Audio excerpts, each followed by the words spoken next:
Avec une inflation à plus de 8%, le niveau de vie des classes moyennes a sensiblement baissé. En Polynésie, ces travailleurs représentent près des 2 tiers de la population.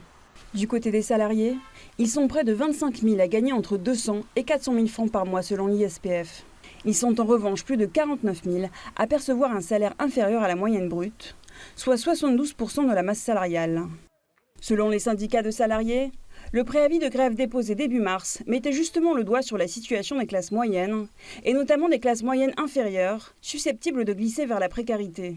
Elles ont perdu beaucoup de pouvoir d'achat, puisque si elles n'ont pas eu d'augmentation, c'est que c'est près de 8% de perte de pouvoir d'achat, c'est énorme. Et il y a même certains couples qui rentrent dans la précarité, et il y a des salariés qui deviennent précaires. Aujourd'hui, c'est impossible pour eux d'acheter une maison au terrain, vu l'inflation qu'il y a.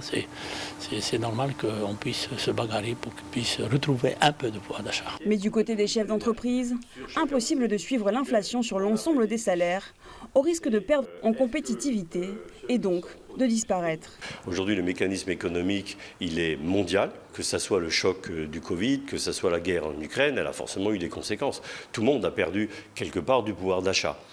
C'est le cas aussi des chefs d'entreprise, c'est le cas des entreprises en général, puisque les entreprises n'ont pas pu répercuter l'ensemble des hausses, que ce soit celles-ci, celles des salaires, mais que ce soit les matières premières, que ce soit les services.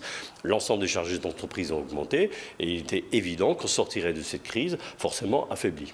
Aide alimentaire, hausse du SMIC, si les foyers les plus modestes ont perçu des aides ciblées, les mesures anti-inflation du pays, comme le gel du prix des hydrocarbures, les exonérations de TVA ou de CPS, l'élargissement des PPN ou encore la baisse de 2 points de la cotisation maladie, ont concerné tout le monde. Les classes moyennes, en revanche, sont plus nombreuses à contribuer à la protection sociale.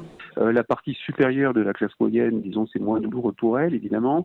La partie inférieure de la classe moyenne, elle le sent très très largement passer, quoi, hein. Donc, ils n'ont pas grand-chose comme aide. Par contre, ils contribuent effectivement beaucoup à notamment la protection sociale, puisque on est sur des gens qui sont actifs, hein, pour être dans la classe moyenne la plupart du temps, hein. Et donc ces gens actifs payent des cotisations sociales pour financer la PSG, contribuent s'ils sont avec la CST, hein, notre impôt sur le revenu local. Donc effectivement, ils sont déjà mis à contribution au plan fiscal par des impositions indirectes. Et pour réduire la pression fiscale, selon l'économiste, c'est au levier de l'emploi qu'il faut s'attaquer. Il s'agit de répartir l'effort sur un plus grand nombre de travailleurs. Le problème, c'est qu'on a un taux d'emploi en Polynésie qui n'est pas bon. On a un taux d'emploi de 53%. Ce qui est donc extrêmement faible, hein. C'est-à-dire que à peine plus d'une personne sur 2 en âge de travaille dans le pays. Donc, de fait, la pression fiscale qu'on fait porter sur ces gens-là est une pression qui est assez largement différente selon qu'on travaille ou qu'on ne travaille pas. Donc, il ne faut pas non plus que ça devienne des incitatifs au travail. En Nouvelle-Calédonie, le taux d'emploi atteint 56%, contre 67% en France et 77% en Nouvelle-Zélande.